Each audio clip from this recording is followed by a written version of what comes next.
আসসালামু আলাইকুম এভরিওয়ান, বেলা শেষের পক্ষ থেকে সাপ্তাহিক নতুন আরেকটি লাইফস্টাইল ব্লগ নিয়ে আপনাদের মাঝে চলে আসলাম।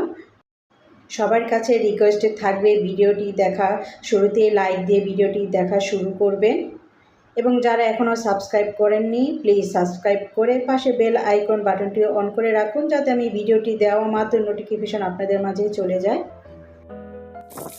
এটি ছিল আমার সকালের নাস্তা। সকালের নাস্তায় আজ রেখেছিলাম ইলিশ ভাজা, খিচুড়ি, আচার আর ছিল কিছু বাসি মাংস, সেগুলি তাদের দিয়েছি এবং তারা বাবা ছেলে কিন্তু সেগুলোই খাচ্ছে। আমি ছাদে কিছু গাছ লাগিয়েছি, ভাবলাম আমার বন্ধুদের সাথে সেই গাছগুলো শেয়ার করি। ছাদে ছিল আমার কিছু করলা গাছ, পুঁইশাক গাছ, মিষ্টি কুমড়া গাছ, কাঁচামরিচ গাছ।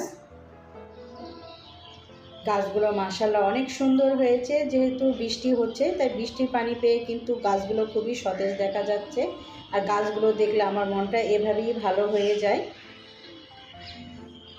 আমাদের মতো গৃহিণীরা যারা সারাক্ষণ ঘরে থাকে, ঘরে কাজকর্ম, ঘরের সব কিছুই দেখাশোনা করে, বাইরে আমরা কিন্তু সেরকম বের হই না।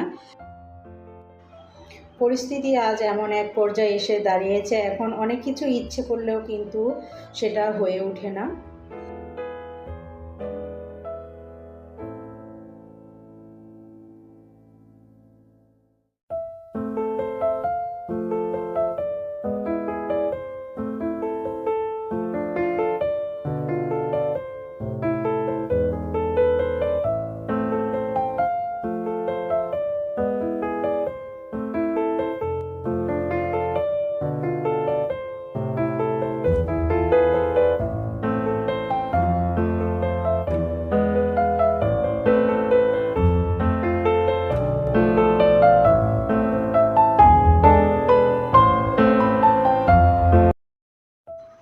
মাঝে মাঝে দম বন্ধ হয়ে যায়, মনে হয় যে এই চার দেয়াল ভেঙে বাইরে ছুটে চলে যাই। কিন্তু ওই তো পরিবারের কাছে আজ আমরা কিন্তু দায়বদ্ধ হয়ে গিয়েছি, বিশেষ করে নারীরা।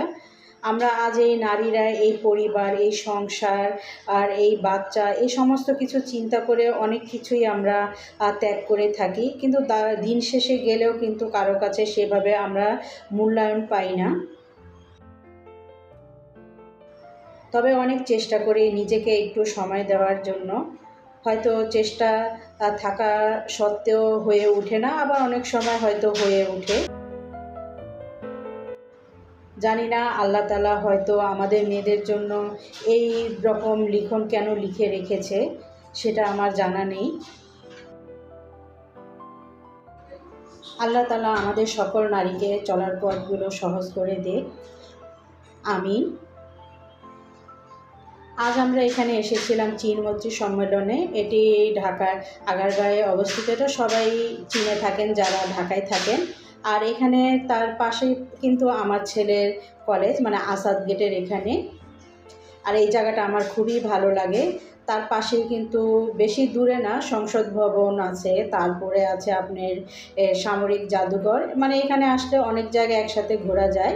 চীনমৈত্রী সম্মেলনে বেশ কিছু দেখার আর আকর্ষণীয় জিনিস ছিল, আমার খুবই ভালো লেগেছে। আর এখানে মেলাও বসেছিল, অনেক স্টল আছে, এখানে অনেক উদ্যোক্তা আপুরাও এসেছেন।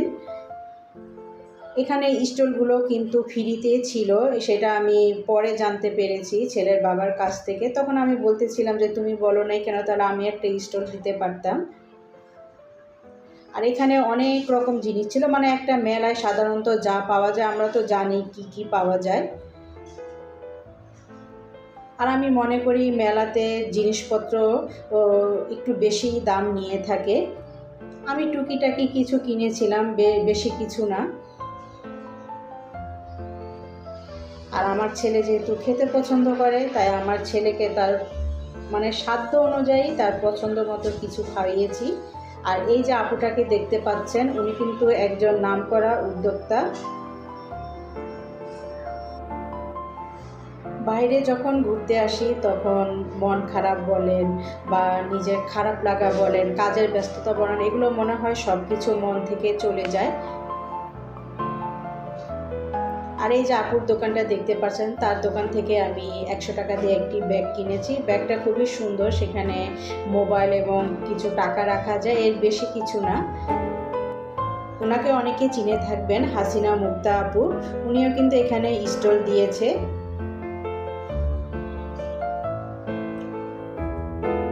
এখানে নারীদের মানে এই সমস্ত উদ্যোগ দেখে আমার খুবই ভালো লেগেছে। আমার খুবই ইচ্ছা এরকম একটি স্টল দেওয়া। এটা আমার মানে অনেক দিনের ইচ্ছা, কিন্তু ওই যে বলে না, স্বাদ আছে সাধ্য নেই। আল্লাহ যখন চাইবে ইনশাল্লাহ হয়তো হবে। আল্লাহ না চাইলে তো কখনো হয় না। আমরা অনেক কিছু ইচ্ছা করলেও কিন্তু পারি না, কারণ সেখানে কিন্তু আল্লাহ তাআলার একটা হুকুম থাকতে হয়। এখান থেকে আমরা কিছু আচার কিনেছিলাম, কারণ আচারগুলো একটু সস্তায় ছিল, আর আমার সব খাবার একটু বেশি দামি মনে হয়েছে। আর এই স্টলটা দেখতে পাচ্ছেন, এটি একটি ইন্ডিয়ান স্টল। সেখানে উনি ডোসা বিক্রি করে। ওনার ডোসাটা আমরা খেয়েছিলাম, খুবই মজা ছিল।